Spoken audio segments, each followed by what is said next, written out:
Have you ever stopped and wondered what keeps the entire global financial system from just blinking out of existence during a crisis? We're about to dive into the hidden architecture that honestly makes our money safe. In a world like banking, failure just isn't an option, and we're going to look at the invisible lifelines that make that a reality. I mean, really think about it. A bank can't just turn off. Not for a hurricane, not for a massive power outage, and definitely not for some sophisticated cyber attack.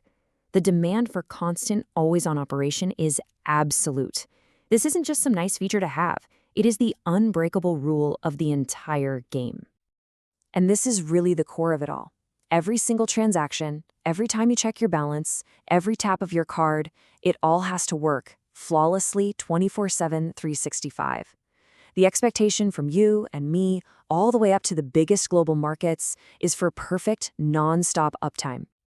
But, disaster does strike. It's inevitable. Systems fail, hardware breaks, the totally unexpected happens.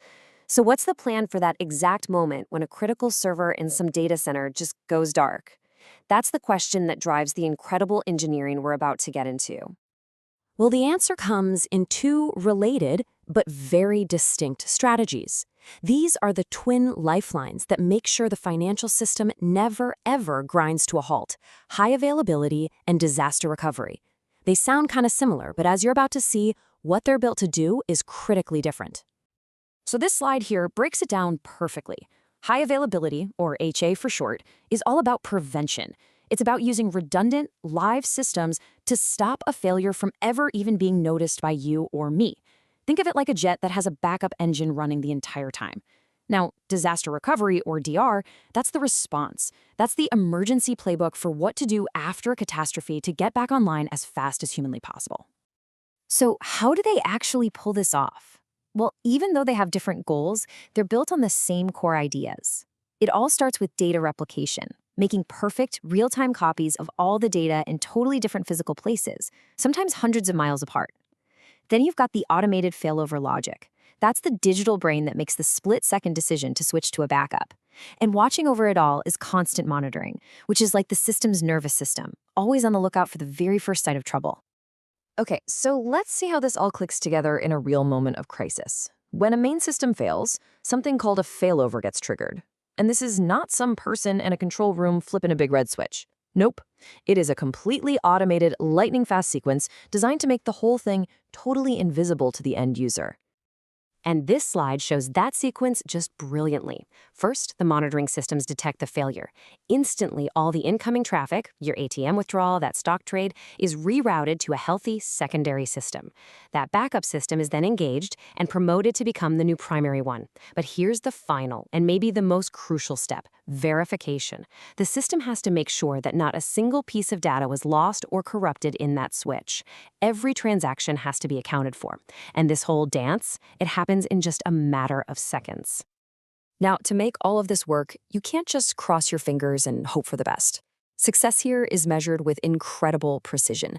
In fact, banks basically live and die by two key metrics that define their entire strategy for resilience.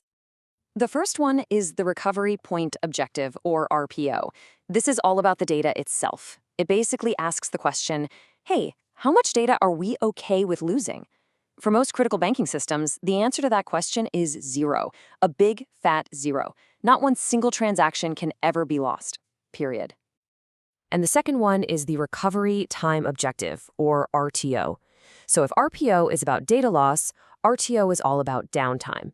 It asks, once a disaster hits, how fast do we absolutely have to be fully back online? And again, for the most critical systems, that RTO can be measured in just a few seconds. And here's the real kicker. Getting an RPO and an RTO that are close to zero is unbelievably difficult and expensive. It requires this mind-bogglingly complex architecture, with databases mirrored and running in perfect sync across entire continents. But it's not just the tech. It means having elite teams of engineers on standby, 24/7. The closer you get to zero, the cost and complexity just shoot up exponentially. So, when you get right down to it, this isn't about some dusty old backup plan sitting in a folder somewhere. It's a fundamental design philosophy. It means building these systems from the very first line of code, assuming that failure is going to happen, and then engineering them not just to survive it, but to handle it gracefully. One of the engineers who actually designed these systems put it perfectly. He said, in banking, resilience is built into the database, line by line, byte by byte. It's not some add-on or a feature you tack on at the end. It's woven right into the fabric of the technology itself. And that really leaves us with a final thought, doesn't it?